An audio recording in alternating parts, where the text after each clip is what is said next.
महाराष्ट्र की राजनीति में बहुत जल्द एक नया मोड़ आ सकता है। दरअसल 20 नवंबर को एक कार्यक्रम में उद्धव ठाकरे और प्रकाश आंबेडकर एक साथ नजर आएंगे, जिसको लेकर कयास लगाए जा रहे हैं कि दोनों के बीच दूरियां कम हो सकती है। हम रिपोर्ट में आपको आगे बताने वाले हैं कि प्रकाश आंबेडकर कौन हैं और उनका उद्धव के साथ में आना क्यों महत्वपूर्ण माना जा रहा है।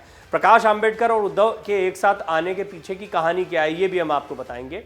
सबसे पहले आपको ये बता दें कि जेल से रिहा होने के बाद शिवसेना के प्रवक्ता संजय राउत ने कहा कि भारत रत्न डॉक्टर बाबा साहेब अम्बेडकर और समाज सुधारक प्रबोधनकर ठाकरे संयुक्त महाराष्ट्र के आंदोलन में मिलकर एक साथ काम कर चुके हैं। प्रबोधनकर के आग्रह के बाद बाबा साहेब अम्बेडकर संयुक्त महाराष्ट्र के आंदोलन में शामिल हुए थे। प्रकाश आंबेडकर बाबा साहेब अम्बेडकर के पोते हैं और उद्धव ठाकरे प्रबोधनकर के पोते हैं। दोनों के दादाजी का रिश्ता अब नाती तक पहुंच गया है। मातोश्री से बाहर निकलने के बाद पत्रकारों से बात करते हुए संजय राउत ने कहा कि राज्य में ठाकरे एक ताकत है और प्रकाश आंबेडकर भी एक ताकत है। दोनों ताकत जब एक साथ आएंगी तो महाराष्ट्र ही नहीं, देश की राजनीति की तस्वीर पूरी तरह से बदली हुई नजर आएगी। प्रकाश आंबेडकर और शरद पवार के बीच 36 का आंकड़ा रहा है। इस पर राउत ने कहा कि जब साथ बैठेंगे तो कुछ बात भी होगी, चर्चा भी होगी। आखिर चर्चा के बाद सभी मामलों का हल निकाल लिया जाएगा। मुझे केवल इतना पता है कि पवार भी बाबा साहेब अम्बेडकर के विचारों को आगे बढ़ाने वाले हैं। महाराष्ट्र के मुख्यमंत्री एकनाथ शिंदे के खिलाफ नासिक में बगावत का बिगुल बजता हुआ नजर आ रहा है। विरोध की आवाज उठाने वाला शख्स कोई और नहीं बल्कि उनके गुट के विधायक सुहास कांदे हैं, जिनका कहना है कि सीएम ने जिले में पार्टी के अंदर जो भी नई नियुक्तियां की हैं वो सब अवैध और अमान्य है। तो आपको दो बड़ी बातें बता रहे हैं, प्रकाश आंबेडकर का उद्धव ठाकरे के साथ में आना और दूसरी महत्वपूर्ण बात यह कि शिंदे गुट के विधायक के बगावती सुर सुनने को मिल रहे हैं। कुल मिलाकर इन दोनों चीज़ों से एक बात बहुत स्पष्ट है कि उद्धव अपनी ताकत बढ़ाते हुए दिख रहे हैं और संजय राउत के आने के बाद में उनकी ताकत और बढ़ी। आप देख रहे होंगे कि संजय राउत बेशक अभी 1-2 दिन हुए जेल से बाहर आए हुए, लेकिन कितने एक्टिव हो गए। लगातार एक के बाद एक वो टिप्पणियां कर रहे हैं, बयान दे रहे हैं। और इस सब के बीच में उद्धव ठाकरे गुट की नज़र इस बात पर भी है कि शिंदे गुट में किस तरह की बगावत हो रही है, कौन कौन से लोग नाराज हैं। संजय राउत ये दावा भी कर चुके हैं कि कई लोग उनके संपर्क में हैं और बहुत जल्दी वापस वो उद्धव गुट में आ सकते हैं। एक प्रेस कॉन्फ्रेंस को संबोधित करने के दौरान उन्होंने खुलकर एकनाथ शिंदे से अपनी नाराजगी जाहिर की है। हम बात कर रहे हैं उन विधायक की जिन्होंने एकनाथ शिंदे के खिलाफ अपनी नाराजगी जाहिर की है। उन्होंने कहा कि इन नियुक्तियों की वजह से पार्टी में आने वाले नए लोगों का रास्ता ब्लॉक हो गया है। कांदे ने कहा कि ऐसा महसूस होता है कि अब पार्टी में इनकमिंग पर ब्रेक लग चुका है। आपको बता दें कि उत्तर प्रदेश विधानसभा चुनाव की अगर बात करें तो अब ये दूसरा नाम प्रकाश आंबेडकर जो उद्धव ठाकरे के साथ दिखने वाले हैं। प्रकाश आंबेडकर भी बहुत महत्वपूर्ण है और विधायक कांदे का विरोध भी बहुत महत्वपूर्ण है। ये दोनों चीज़ें शिंदे को परेशान करने वाली दिखाई पड़ रही हैं। प्रकाश आंबेडकर की बात करें तो उन्होंने अपना समर्थन समाजवादी पार्टी अध्यक्ष अखिलेश यादव को दिया था उत्तर प्रदेश विधानसभा चुनाव के दौरान।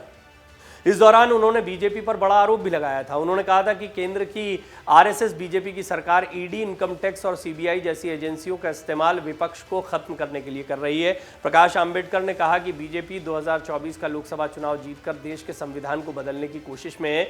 बीजेपी का केंद्र तक पहुंचने का रास्ता उत्तर प्रदेश से होकर जाता है, लेकिन आज की स्थिति में बसपा या चंद्रशेखर आजाद की भीम आर्मी बीजेपी को टक्कर देने की स्थिति में नहीं है। इसलिए फिलहाल भाजपा वर्सेस सपा की लड़ाई दिखाई दे रही है। उस समय पर उन्होंने कहा था जब उत्तर प्रदेश में समाजवादी पार्टी सचमुच में बड़ी ताकत बीजेपी के सामने दिखाई दे रही थी या सीधा सीधा मुकाबला बीजेपी और समाजवादी पार्टी के बीच में था। प्रकाश आंबेडकर ने उस वक्त कहा था कि यही वजह है मैंने सपा को समर्थन देने का फैसला किया है। अब ये भी जान लीजिए कि प्रकाश यशवंत एक और नाम है, वो कौन है और वो किस तरीके से राजनीति की चर्चा में आए हैं। भीमराव अंबेडकर के पोते अंबेडकर प्रकाश यशवंत एक भारतीय राजनीतिज्ञ हैं जिन्होंने 1994 में भारिप बहुजन महासंघ पार्टी की स्थापना की। वो 1998 और 1999 में अकोला निर्वाचन क्षेत्र से सांसद चुने गए थे। इसके अलावा 1990-1996 तक वो राज्यसभा के सदस्य रहे। 2018 में प्रकाश आंबेडकर ने एक नई पार्टी बनाई जिसका नाम वंचित बहुजन अगाड़ी रखा गया। जब शिवसेना ने बी आर अम्बेडकर के लेखन रिडल्स ऑफ हिंदुइज्म को हटाने का समर्थन किया तो प्रकाश यशवंत ने उनके खिलाफ मोर्चा खोल दिया था और कई दलित संगठनों के साथ मुंबई में बड़ा प्रदर्शन किया था। ये दो बड़ी बातें हैं जो महाराष्ट्र की सियासत में बड़ी हलचल की तरफ इशारा कर रही हैं। संजय राउत लगातार अपनी पैनी नज़र बनाए हुए हैं। संजय राउत तो यहाँ तक दावा कर रहे हैं कि सरकार ज़्यादा से ज़्यादा 3-4 महीने चल पाएगी। उनका ये दावा है कि सरकार गिर जाएगी। हालांकि उद्धव ठाकरे के कई अन्य नेता भी इस तरह की बात कह चुके हैं कि ये सरकार लंबी नहीं चलेगी, मध्यावधि चुनाव होंगे। बहरहाल इस सब पर मुख्यमंत्री एकनाथ शिंदे भी स्पष्ट कर चुके हैं कि उनके पास पर्याप्त विधायकों का समर्थन है। बगावत की बातें सिर्फ राजनीतिक बयानबाजी है, इस तरह के कोई हालात नहीं है। उनके पास पर्याप्त विधायक हैं और ये सरकार मजबूती के साथ चलती रहेगी। इस बात से इनकार नहीं किया जा सकता कि महाराष्ट्र की सियासत में अभी कोई भी धड़ा बहुत मजबूत नहीं दिखाई दे रहा है।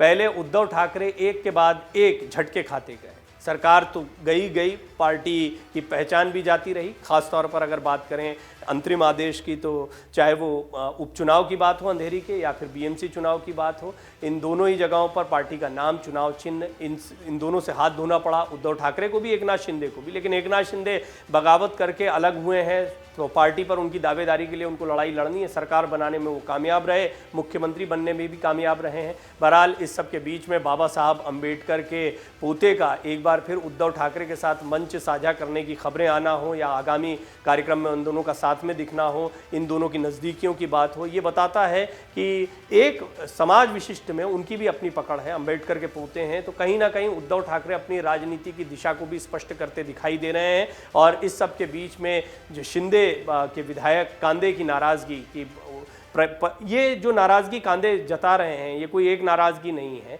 शिंदे गुट के कई विधायक ये बात कह चुके हैं कि उनकी बातों को सुना नहीं जा रहा है। साथ ही साथ में मंत्रिमंडल में जगह के तौर पर भी कई बार नाराज़गी देखने को मिली है बगावती विधायकों के अंदर।